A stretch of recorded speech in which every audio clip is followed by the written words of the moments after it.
In recent news, a Dan Saltman has come out speaking against Destiny's ex-relationship ex-wife Melina during a live stream on the Anything Else a Kick channel. Dan Saltman talked about his conversations with Melina, that he was really shizzy to her during their relationship. Dan also claimed that Melina had been really hurt by Destiny, and furthermore claimed to advise Melina that if the relationship was abusive, to get the F out immediately. Here is Dan exposing Destiny in a recent stream. When he was like, I'll say this also, I think Steven was a really shitty husband to Melina. Okay, I'm coming out here saying it right now. I don't think Steve would deny it either, but it's not good the way that he was. Like, I talked with Melina a lot of times and she was crying and miserable and everything else, and Steve would say, what do you want me to say? I'm a selfish mother.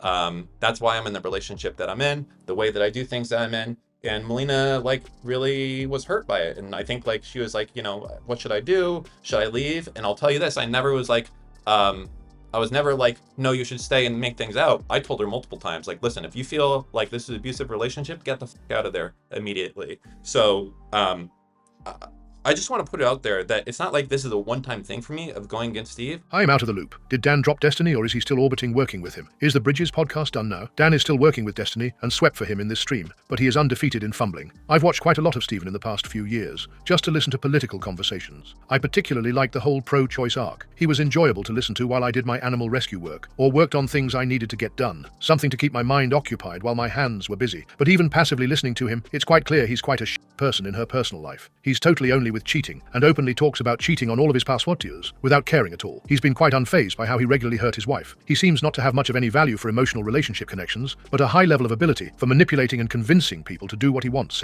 which is quite a nasty combo in a person. I really do think he has something wrong with him, and that he's quite predatory, but I'm just a passive viewer. I wouldn't be so silly as to go diagnosing people with personality disorders online, but I find it hard to imagine anyone who regularly views him wouldn't have an inkling of something being wrong with the way he conducts himself. He clearly has a and chuck-em attitude toward everyone he's been involved with, despite seemingly very lovey-dovey until he gets what he wants, and seems to worm his way into sleeping with women he gives temporary e-celebdom to through the channel. Now this whole sending other people's private pictures and videos around thing, and likely a whole lot more I'm likely forgetting, and he clearly shows no remorse. It's a shame he's such a person, because he's interesting to listen to and spends a lot of time on his debates. I unsubbed from everything to do with him after the leaks, because I don't want to support someone like that, but it's a shame he is the way he is. There's no one who's as politically aggressive and competent as him, but whatever. His only saving grace is that he's at least open about being a repulsive degenerate with no morals, so long as he gets to goon. It's kind of like finding out a musician you really enjoy as a but I'm not going through the trouble of torrenting political debate. As far as Dan goes, he can do what he wants. I don't really know enough about him to care. He's always just been Steven's friend, but you can tell a lot about a person by the company they keep. I didn't mean to refer to Destiny as her, but I'm leaving it in because it's a funny accident.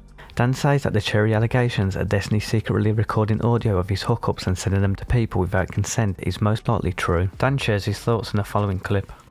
What do you think about J-Stock, a nameless and faceless person betting his credibility career on the cherry allegations? I mean, it sounds like he knows more than I do, and he probably has access to it, and that may be true then, if that's the case. In fact, I would say it's probably most likely true, and that's super fucked up. I don't think that J-Stock is fucking lying on it.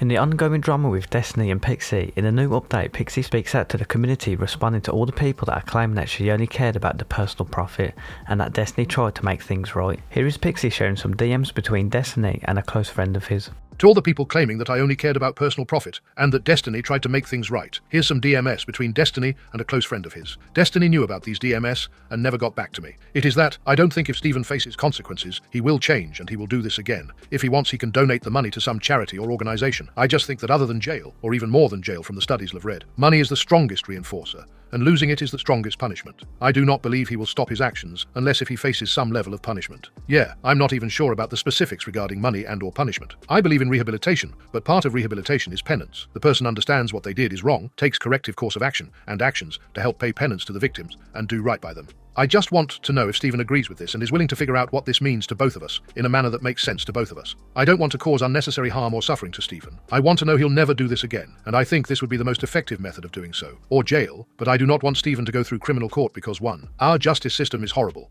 at getting people to change their behavior too. I feel like it would be overkill on my part. I also want to say Kyla was one of the few that reached out to me consistently and wasn't going behind my back sending DMs to other people. While others were talking to me, to Destiny, and downplaying his actions, Kyla texted me every other day asking if I was okay. There's a Ghislaine Maxwell in this situation, but it's not her.